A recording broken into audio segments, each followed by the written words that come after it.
ठंड में सौतेली बहनें। माँ, ये जगह कितनी ज्यादा सुंदर है ना। मैंने तो सोचा था मैं इस बार अपने विंटर वेकेशन में कहीं पर भी नहीं जा पाऊंगी। हाँ बेटा, ये पहाड़ी इलाका मुझे भी बहुत सुंदर लगा। उर्वशी, सौंदर्या, चलो हम लोग वहाँ चलते हैं। वहाँ का व्यू कितना ज्यादा सुंदर है ना। साहब एक गुब्बारा ले लो। बेटा, इतनी सी उम्र में आप लोग सड़क पर ऐसे गुब्बारे बेच रहे हो, कहीं कोई गाड़ी आ गई तो? आपके माता पिता कहाँ हैं? हम दोनों का दुनिया में कोई नहीं है। ये गुब्बारे बेचकर दिन में 10-20 रुपए कमा लेते हैं और उसी से ही गुजारा चलाते हैं। आप ये कुछ पैसे रखो और इससे कुछ खा लेना, ठीक है? नहीं साहब, हमें ये पैसे ऐसे मुफ्त में नहीं चाहिए। हम लोग गरीब हैं, लेकिन हम मेहनत का ही खाना पसंद करते हैं। आप इसके बदले ये सारे गुब्बारे ले लीजिए। उन दोनों बहनों को इतनी छोटी सी उम्र में इतनी ईमानदारी और मेहनत से काम करता देख सौंदर्या के दिल के अंदर उन दोनों बहनों के लिए ममता जाग जाती है। इन दोनों बच्चों का इस दुनिया में कोई नहीं है। देखिए ना, ये दोनों कितनी ज्यादा प्यारी और मेहनती हैं। क्यों ना हम इन्हें गोद ले लें। वेद को भी वो दोनों छोटी बहन बहुत ज्यादा पसंद आती हैं और वो उन दोनों बहनों को गोद ले लेता है। बेटा, ये सब तुम दोनों के लिए है और आज के बाद तुम तीनों बहनें हो। तुम तीनों कभी भी एक दूसरे का साथ नहीं छोड़ना। हम कभी भी एक दूसरे का साथ नहीं छोड़ेंगे। जब से ये दोनों इस घर में आई हैं, तब से मम्मी पापा सिर्फ इन दोनों से ही प्यार कर रहे हैं। मुझे तो भूल ही गए हैं। जो चीज सिर्फ मेरे लिए आई थी और वो चीज अब इन दोनों के लिए भी आ रही है। उर्वशी मन ही मन कीर्ति और सृष्टि से नफरत करने लगती है। वेद और सौंदर्या का सृष्टि और कीर्ति को इतना प्यार करना उर्वशी को बिल्कुल भी पसंद नहीं था, लेकिन शायद भगवान को कुछ और ही मंजूर था। ऑफिस जाते समय सौंदर्या और वेद की गाड़ी का ब्रेक फेल हो जाता है, जिससे उन दोनों का एक भयानक एक्सीडेंट होता है और दोनों की फौरन ही मौत हो जाती है। मम्मी पापा, आप दोनों क्यों मुझे अकेला छोड़कर चले गए? आप दोनों के अलावा मेरा इस दुनिया में कोई भी नहीं है। आप दोनों कुछ बोल क्यों नहीं रहे हो? उर्वशी दीदी, देखो ना, मम्मी पापा को क्या हो गया? ये सब सिर्फ तुम दोनों की वजह से हुआ है। पहले तो तुम दोनों ने मेरे मम्मी पापा का प्यार मुझसे छीन लिया और अब मेरे मम्मी पापा को ही मुझसे छीन लिया है। मैं तुम दोनों को कभी माफ नहीं करूंगी। उर्वशी अपने माता पिता की मृत्यु का कारण सृष्टि और कीर्ति को मानने लगती है और उनसे बहुत ज्यादा नफरत करने लगती है। कीर्ति, खाना खा ले, तूने कल से कुछ भी नहीं खाया है। नहीं दीदी, मेरा कुछ खाने का मन नहीं कर रहा है। मेरी बहन थोड़ा सा खा ले, वरना मैं भी नहीं खाऊंगी। अपनी बहन के कहने पर कीर्ति जैसे ही निवाला उठाकर खाने लगती है, वहां उर्वशी आ जाती है और खाने की प्लेट छीनकर जमीन पर फेंक देती है। पहले तो मेरी मम्मी डैडी को खा गई और अब यहाँ आराम से खाना खा रही हो। घर में इतने सारे काम पड़े हैं, कौन करेगा? जाकर जल्दी से घर के सारे काम करो, वरना तुम दोनों को मैं घर से ही निकाल दूंगी, समझी? फिर इस कपकपाती ठंड में सड़क पर भटकते रहना। कीर्ति, सृष्टि उर्वशी को अपनी सगी बहन मानते थे, इसलिए वो उसकी सारी बात मानते थे। कीर्ति, सृष्टि ऐसी ठंड के मौसम में भी छोटी सी उम्र में ठंडे पानी में घर के सारे काम काज करती हैं। ठंडे पानी में काम करने की वजह से उन दोनों के हाथों में छाले पड़ जाते हैं, लेकिन उर्वशी ये सब नजरअंदाज करती है। मैंने इनसे अपना होमवर्क करने को कहा था, लेकिन ये दोनों तो सो रही हैं, वो भी हीटर चलाकर। उर्वशी एक बड़े से बर्तन में ठंडा पानी डालकर उसके अंदर बहुत सारे बर्फ के टुकड़े डाल देती है और उसे लाकर सो रही सृष्टि और कीर्ति के ऊपर डाल देती है। ठंडे पानी की वजह से दोनों बहनें घबराकर और ठंड से कांपती हुई उठती हैं। हो दीदी, आपने इतनी ठंड में हम पर ये बर्फीला पानी क्यों डाल दिया है? मेरा बस चलता तो मैं तुम दोनों पर बिल्कुल खौलता हुआ पानी डालती, लेकिन वो क्या है ना, गर्मी का मौसम नहीं है, ठंड का मौसम है, इसलिए मैंने तुम पर ये ठंडा ठंडा पानी डाला। अब तो तुम दोनों की आँख खुल गई होगी ना, तो चलो जाकर मेरा होमवर्क करो और मेरे लिए गर्मा गर्म कॉफी बना कर लाओ। अच्छा दीदी, मेरी तबीयत खराब है, मैं आपका होमवर्क बाद में कर दूंगी, मुझे थोड़ी देर आराम करने दीजिए। तुझे आराम करना है? अगर तू आराम करेगी तो घर के सारे काम कौन करेगा? मेरे माँ बाप को खाकर तुम दोनों बहनों को चैन नहीं मिला क्या, जो अब तुम्हें आराम भी करना है? जितना बोला जाए उतना ही करो, समझी? उर्वशी का ऐसा बर्ताव कीर्ति और सृष्टि के पास सहने के अलावा और कोई चारा ही नहीं था।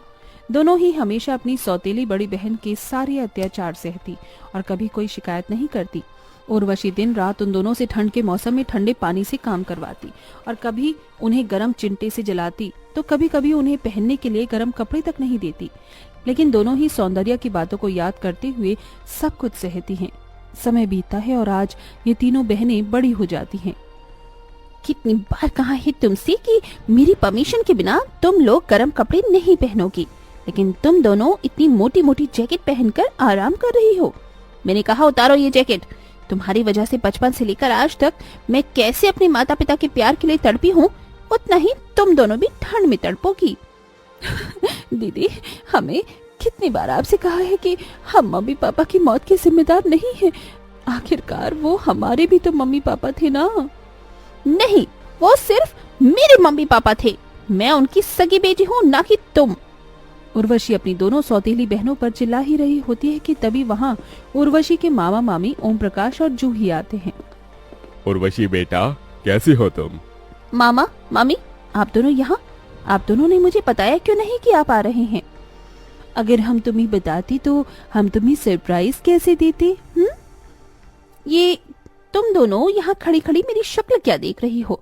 जाओ मामा मामी के लिए नाश्ता लेकर आओ। उर्वशी बेटा, तूने अभी तक अपनी इन दोनों सौतेली बहनों को अपने साथ रखा हुआ है। मामा मामी, मैं तो कब से इन्हें निकाल देती, लेकिन माँ ने कहा था कि मैं इन दोनों का साथ कभी न छोड़ूं, इसीलिए मैं इन्हें इस घर में रहने दे रही हूँ। लेकिन मेरे दिल में इन दोनों के लिए सिर्फ नफरत है। आप दोनों यहाँ बैठिए, मैं अभी आती हूँ। उर्वशी के वहाँ से जाते ही, अच्छा हुआ इसके दिल में अभी तक अपनी इन दोनों सौतेली बहनों के लिए नफरत है। मुझे तो लगा था ये तीनों इतने सालों में मिल न जाए। अब हमें कुछ भी करके उर्वशी से जायदाद के पेपर्स पर साइन करवाना होगा और ये सारी जायदाद को अपने नाम करवाना होगा। ओम प्रकाश और जूही दोनों की नजर उर्वशी की प्रॉपर्टी पर थी। ओम प्रकाश और जूही को बात करते हुए कीर्ति और सृष्टि देख लेते हैं और जाकर ये सारी बात उर्वशी को बता देते हैं। तुम दोनों को शर्म नहीं आती मेरे मामा मामी के खिलाफ ऐसी साजिश करते हुए? पहले ही मुझसे मेरे माँ बाप को छीन लिया और अब मेरे मामा मामी को मुझसे दूर करना चाहती हो।